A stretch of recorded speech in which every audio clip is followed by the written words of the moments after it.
مولا ارشاد فرماتے ہیں قبر میں سب سے سخت جگہ جہاں ہم سب کو جانا ہے، جس کی تیاری کے لیے ہم یہاں دنیا میں موجود ہیں، قرآن مجید میں پروردگار عالم ارشاد فرمایا دنیا دارالآخرات، دنیا آخرات کی کھیتی ہے، جو کچھ دنیا میں کرو گے وہ تمہیں آخرت میں ملے گا۔ دیکھیں ویسے تو کہتے ہیں نا کہ جو آپ کریں گے وہ آپ کو دنیا میں بھی بھگتنا پڑے گا، وہ تو خیر ہے ہی، لیکن جو ہم دنیا میں کریں گے اس کا سب سے زیادہ جو جواب دینا پڑے گا وہ قبر میں دینا پڑے گا۔ اور تمام نیک اعمال چاہے وہ کوئی بھی عمل ہو، بڑے سے بڑا عمل ہو، چھوٹے سے چھوٹا عمل ہو، وہ جب ہی قابل قبول ہے جب ہماری نمازیں قابل قبول ہے۔ نماز دین کا ستون ہے، نماز مومن کی معراج ہے۔ ذرا سوچئے مومن کی معراج وہ واقعہ کہ جب جناب رسول خدا کو پروردگار عالم نے آسمان پہ بلایا ہے ملاقات کرنے کے لیے، ملاقات کی ہے پروردگار عالم سے، وہ معراج کا واقعہ کہلا رہا ہے، خدا سے ملاقات ہو رہی ہے۔ تو ہم اور آپ تو بڑے خوش نصیب ہیں کہ صرف 5 وقت کی نماز پڑھنے کے لیے اگر کھڑے ہو رہے ہیں تو ہم خدا سے ملاقات کر رہے ہیں۔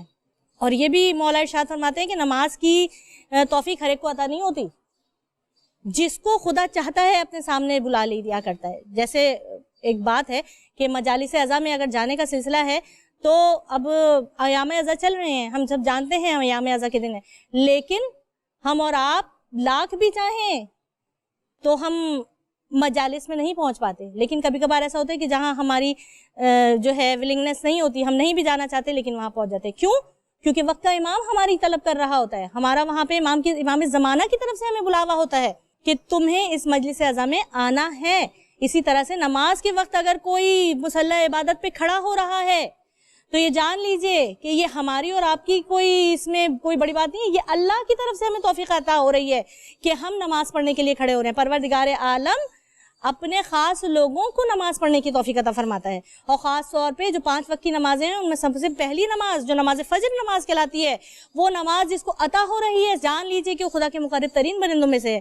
ہر ایک نہیں پڑھ سکتا نماز فجر، نماز فجر پڑھنا آسان نہیں ہے، اور خاص طور پہ ہم لوگ جو کراچی کے خاص طور پہ لوگ ہیں، ہمارا لائف اسٹائل اس قسم کا ہے، ہم لوگ سارا دن سونے کے عادی اور سارا رات جاگنے کے عادی، کچھ کرنا ہو نہ کرنا ہو۔ اب تو خیر سوشل میڈیا ہمارے ہاتھ میں ایسا آ گیا ہے کہ کچھ اور ہے نہیں ہے، وہ ایک مشین جو چھوٹی سی ہے، 6 انچ کی ہے، 7 انچ کی ہے، کبھی کبھار 10 انچ 12 انچ کی بھی ہو سکتی ہے، اس نے ہمیں اپنی قید میں کر لیا ہے۔ ہمارا تمام کا تمام وقت، ہماری تمام کی تمام توجہ اس سوشل میڈیا نے، اس موبائل نے، اس جو ہے لیپ ٹاپ نے، اس نے ہمارے آپ کو ہم سب کو گریب کر لیا ہے۔ اب یہ ہم پہ ہے کہ ہم اس کو کس طرح سے یوز کر رہے ہیں، لیکن ہم سب اس بات کے عادی ہو گئے ہیں کہ رات کے 3 بجے تک جاگ رہے ہیں، 4 بجے تک جاگ رہے ہیں۔ اذان کا وقت آج کل کتنے بجے؟ 4:30 بجے تک اذان ہو جاتی ہے، ہم 4 بجے تک جاگتے رہیں گے، لیکن اس کے بعد جب 4:30 بجے نماز پڑھنے کا ٹائم ہوگا میجورٹی ہم سو چکے ہوتے ہیں۔ کبھی یہ سوچا ہے یہ نماز کیا ہے؟ یہ نماز وہ ہے کہ پروردگار عالم مولا ارشاد فرماتے ہیں، امام مولا کائنات علی ابن ابی طالب ارشاد فرماتے ہیں، درود بھیجے محمد والے محمد، اللہم صلی علی محمد والے محمد وعجل فرجهم اجمعین۔ مولا ارشاد فرماتے ہیں نماز وہ ہے کہ اگر تم خدا کے حضور جھکنا سیکھ لو، وہ پروردگار عالم تمہیں کائنات میں دنیا میں کسی کے سامنے جھکنے نہیں دے گا۔ اور آپ یقین مانیے یہ بات بالکل درست ہے، ہر پریشانی کا حل نماز میں۔ آپ نماز پڑھیے، اپنا دکھ پروردگار عالم سے کہیے، دنیا کے سامنے رونے سے بہتر ہے کہ آپ اللہ سے اپنے دکھ کے کہیے۔ وہ پروردگار عالم نماز کے صدقے سے، نماز کی وجہ سے ہماری پریشانیوں کو دور کرتا ہے۔ ائمہ طاہرین نے نماز، یہ نماز کہ جسے ہم اگر پڑھ رہے ہیں، بظاہر دیکھنے میں یہ لگتا ہے کہ شاید ہم خدا پہ احسان کریں، نہیں، یہ خدا کا احسان ہے کہ اس نے ہمیں یہ نماز عطا کی ہے۔ ابھی میں نے معراج کا ذکر کیا نا، معراج میں تحفتاً ملی ہے، پتہ ہے نا سب کو کہ جب رسول خدا گئے تھے تحفہ لے کے واپس پلٹے، کیا تحفہ تھا؟ 100 رکعت نماز۔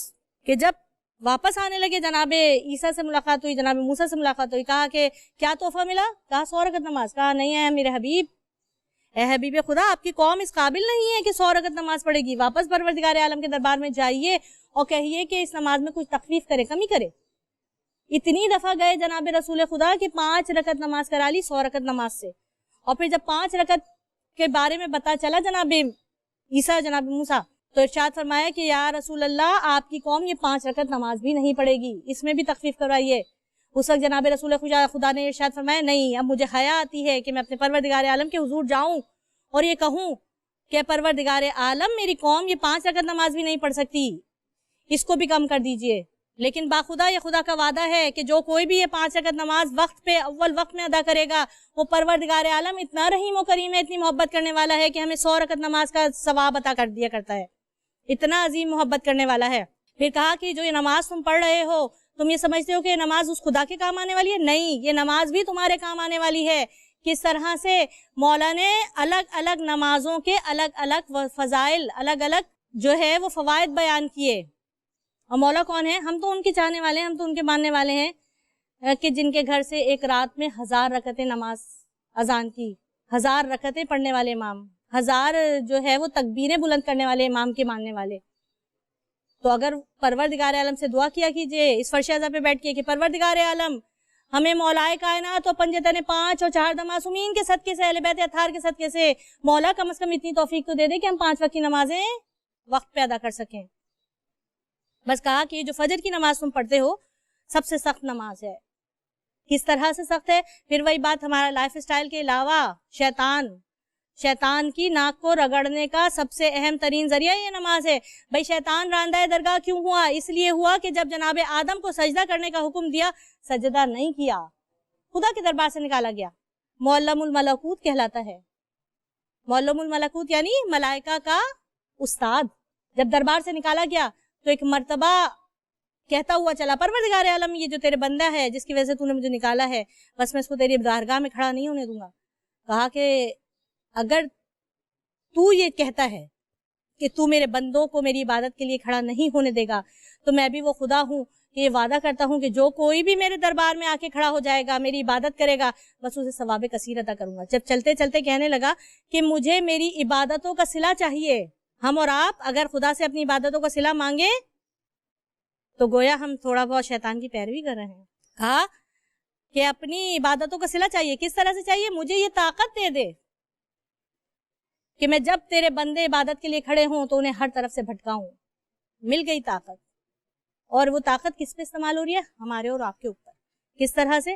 نماز پڑھنے کھڑے ہو جائیے، دنیا جہان کے خیالات آپ کو نماز کے دوران آئیں گے، جو وہ بھولی ہوئی چیزیں جسے یاد کرنے کے لیے 2 دن سے پریشان ہو رہے ہیں، نماز کے لیے آپ ذرا نیت کر لیجئے، فوراً یاد آ جائے گی۔ طاقت ملی ہے نا کہ آگے پیچھے دائیں بائیں اوپر نیچے چاروں طرف سے ہم پہ حملہ کر سکتا ہے، خیالات پہ، ہمارے خیالات پہ قبضہ کرتا ہے، اور ہم ظاہر ہے کمزور ہیں اس کے آگے، ہمارا نفس کمزور ہے، اس لیے کیونکہ ہم نے اپنے آپ کو کمزور کر لیا ہے۔ نماز میں خیالات کا آنا، اور پھر وہی بات کہ جب اس طرح کی کوئی پریشانی ہوتی ہے تو پھر ہماری اور آپ کی مدد کے لیے کون سامنے آتا ہے؟ اہل بیت اطہار۔ بے شک خداوند عالم کی عظیم ترین نعمت ہمیں عطا ہوئی اہل بیت اطہار کی صورت میں۔ بول انٹرٹینمنٹ کے شوز دیکھنے کے لیے ہمارے چینل کو سبسکرائب کریں اور بیل آئیکن پر کلک کرنا نہ بھولیں۔